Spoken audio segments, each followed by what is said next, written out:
I used to think sleep paralysis stories were exaggerated, like people just waking up half dreaming, seeing shadows, hearing weird stuff, and freaking themselves out. Then I read this story, and honestly, this one stayed with me. A couple months ago, this person woke up one morning completely frozen in bed. Couldn't move, couldn't sit up, couldn't even turn their head, and at first, everything seemed normal until they heard their mom's voice right next to their ear. It was soft, calm, and familiar. But there was one problem. They don't live with their mom anymore. They live with roommates. And before they could even process that, the voice whispered. I hate you. You're the reason I'm here. That's when they realized whatever was talking to them wasn't pretending very well, because it sounded almost human but not fully human.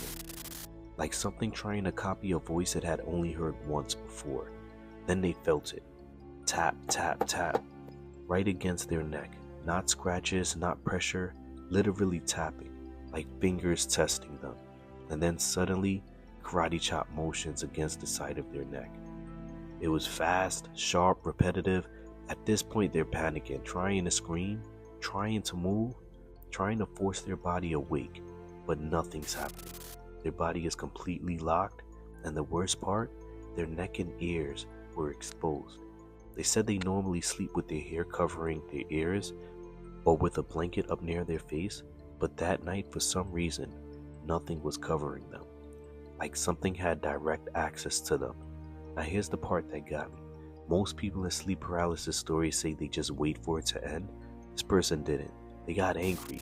While still frozen, barely able to speak, they forced themselves to whisper, "You need to leave, you're not allowed here."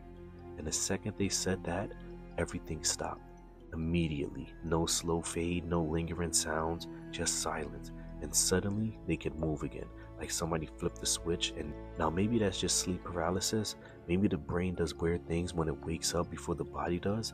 But I'll tell you right now, if I woke up unable to move and heard my mom's voice whisper in hatred into my ear, I'm not going back to sleep after that. And the creepiest part, after it happened, they saged the room and sprinkled holy water next to the bed, which means deep down, even they weren't fully convinced it was just a dream.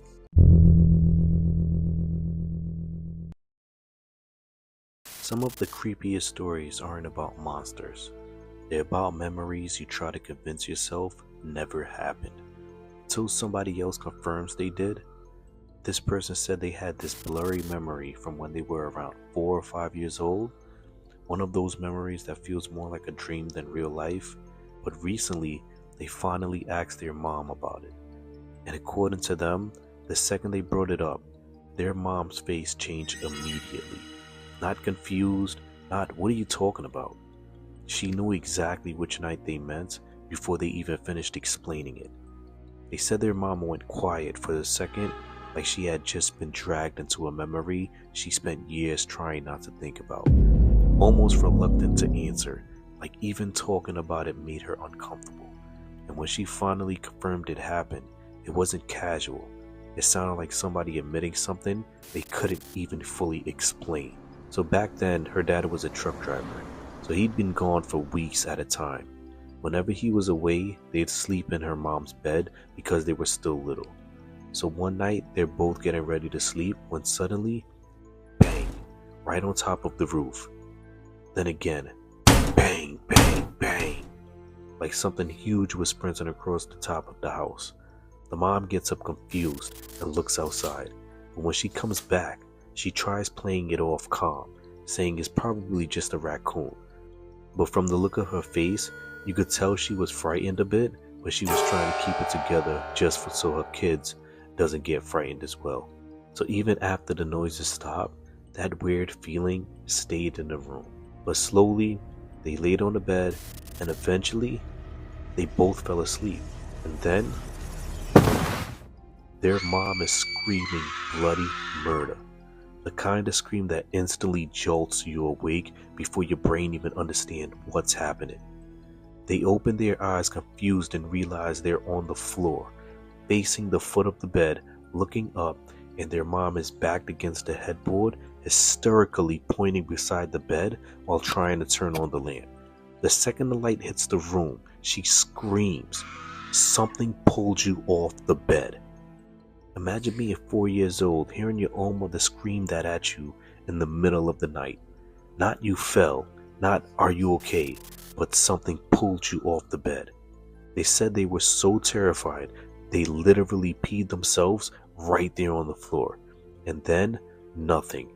The memory almost completely cuts off after that. That's all she could remember. Which honestly makes it creepier, because traumatic memories sometimes do that. Your brain keeps the fear, but erases everything around it. But here's the part that really stuck with me.